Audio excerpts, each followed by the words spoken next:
कारनामों का सिलसिला आपके बीच में समाजवादी विरासत से जुड़े लोगों का रहा है, तो सबको साक्षी मान करके हम फिर से 2025 से आगे की दुनिया के लिए एक आधार पत्र पुणे घोषणा पत्र के रूप में प्रस्तावित करना चाहते हैं। क्योंकि ये ऐसा काम है जो पिछले कई वर्षों से लगातार सुधारा गया है। ये आज के दिन में ये करीब 4 पृष्ठ का छपा हुआ दस्तावेज बन गया है, आप सबको मिलेगा। इसलिए जरूरी नहीं है कि मैं इसकी एक लाइन पढ़ूं या आप उसकी एक लाइन सुने।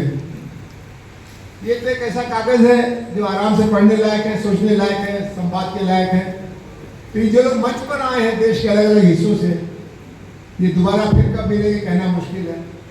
इस सम्मेलन के आयोजन में पिछले 6 महीने से कुछ लोग लगातार लगे रहे। जैसा कहा बहन ने, ये 17, 18, 19 मई को करना था, लेकिन पाकिस्तान भारत के बीच का तनावपूर्ण माहौल, युद्ध जैसी परिस्थिति, तो बजाय मई के जून गया, जुलाई गया, अगस्त गया, सितंबर में लोग मिलते हैं।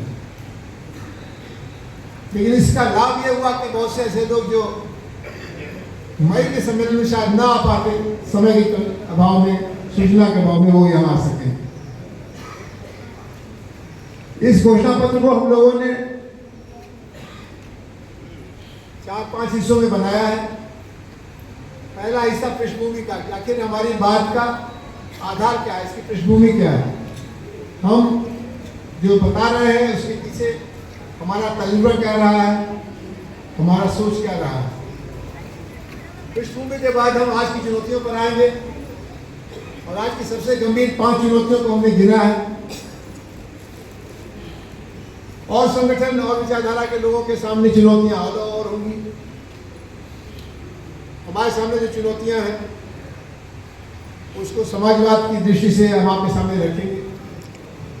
उसके बाद इसका तीसरा हिस्सा भविष्य की दिशा का है। बराबर ये कहा जाता है कि क्या हालत है ये तो हमको मालूम है, क्यों ऐसा है ये भी मालूम है, लेकिन करना क्या है, भविष्य की दिशा क्या है। ये आधार पत्र इस मामले में महत्वपूर्ण है। ये भविष्य की दिशा के बारे में 2 कुछ बातें रखता है, जिसमें मजदूरों का सवाल, किसानों का सवाल, महिलाओं की समस्याएं, दलित आदिवासी भूमिहीन समाज के सवाल, शहरी गरीब और श्रमिकों की चुनौतियां, इसको हम ज़्यादा महत्व देते हैं। इसी के समानांतर हम और विकास नीति, समाजवाद के अगर 3 चेहरे होंगे तो उसका आर्थिक चेहरा समता का होगा, उसका राजनीतिक चेहरा चौखंबा राज्य विकेंद्रीकरण का होगा, और उसका सामाजिक चेहरा विकास और नवनिर्माण का होगा। और यही हमारी बात पूरी हो जाएगी। आइए इसके पृष्ठभूमि के बारे में कुछ बातें ध्यान में देंगे। हमारे देश का स्वतंत्रता आंदोलन विश्व भर में अभूतपूर्व रहा है। यह केवल ब्रिटिश साम्राज्यवाद और गुलामी से मुक्ति का आंदोलन नहीं था, बल्कि देश के भीतर मौजूद प्रचंड सामाजिक, आर्थिक असमानता, उस पर आधारित सामंत व्यवस्था के खिलाफ परिवर्तन का आंदोलन भी था। न्याय, स्वतंत्रता, समता, बंधुत्व, धर्मनिरपेक्षता और लोकतांत्रिक समाजवाद के 6 आधारों पर देश को खड़ा करने वाला आंदोलन एक नए स्वतंत्र देश के निर्माण का आंदोलन। तो मोटे तौर पर हम अपने इस आधार पत्र की पृष्ठभूमि के तौर पर ये पहचानते हैं कि समाजवाद और समाजवादी आंदोलन भारतीय राष्ट्र के नवनिर्माण का आंदोलन है, और इसमें 6 पवित्र लक्ष्य शामिल है। इसमें हमने फिर अपने पूर्वों को याद किया। ये कहा जाता है कि वो खानदान, वो कुनबा, वो लोग नष्ट हो जाते हैं जो अपने पूर्वों को नहीं जानते, जो अपने इतिहास को नहीं जानते। और हमारी कहानी ऐसी है, हमारे दोस्त सूर्यनंद जी, रमाशंकर जी जब चित्रावली बना रहे थे अपनी स्मारिका के लिए, तो हो रहा था कि अरे इतने सारे लोग, इतनी प्रतिभा क्षमता वाले, और ये सब हमारे पुरखे हैं। कुछ आंदोलन इस देश में ऐसे हैं जो अपनी चालाकियों से सत्ता तो पाने में सफल रहे हैं, लेकिन इतिहास से जुड़ने में उनको कोई सफलता नहीं मिली। उनके पास 5 पुरखे भी ऐसे नहीं थे जो समाजवादियों के पुरखों के बराबर हो सके। और हमारा जो सपनों का सिलसिला है वो निर्भुल सपने नहीं थे, वो ठोस संगठन और प्रखर क्रांतिकारिता से जुड़े सपने थे। हम लोगों ने जिन लोगों का नाम याद किया वो 1934 में भी थे, फिर 1948 के बाद एक पूरी लहर आई आदर्शवादी लोगों की जो सन 42 से जुड़े थे।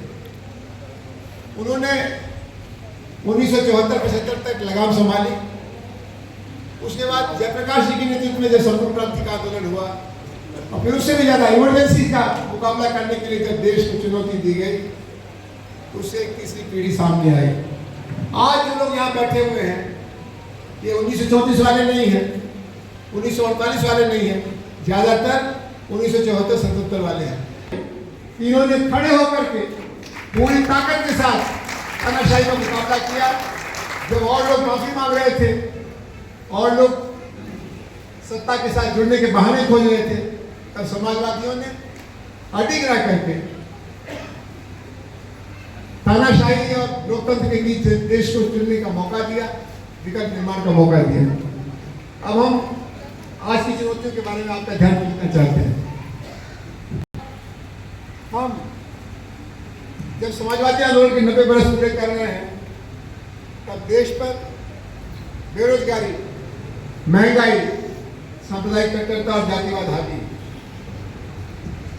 लोकतंत्र के नाम से चल रहा पूरा तंत्र भ्रष्ट तंत्र, लूट तंत्र में तब्दील हो गया। लोकतंत्र लूट तंत्र में तब्दील हो गया।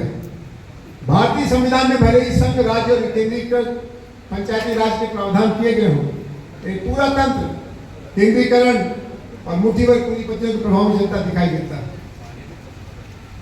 केंद्रीय एजेंसियों और चुनाव आयोग तक का इस्तेमाल विपक्ष को कुचलने के लिए किया जा रहा है। सरकारें चंद करोड़पति कॉर्पोरेट्स के अधिकतम मुनाफे को सुनिश्चित करने के लिए कार्य कर रहे हैं, और जिसके परिणाम स्वरूप गरीबी, गैर बराबरी और बेरोजगारी चरम सीमा पर है। एक तरफ पूंजी का केंद्रीकरण लगातार बढ़ रहा है, आप इसको ध्यान दीजिएगा। 1% आबादी के पास 60% पूंजी केंद्रित हो गई है। दूसरी तरफ कल्याणकारी राज्य लगातार सिकुड़ता जा रहा है। हर नागरिक को सम्मानपूर्वक जीवन जीने का अधिकार सुनिश्चित करने के लिए राज्यों द्वारा निःशुल्क स्वास्थ्य और शिक्षा न्यूनतम आवश्यकताओं की पूर्ति करने की जरूरत है।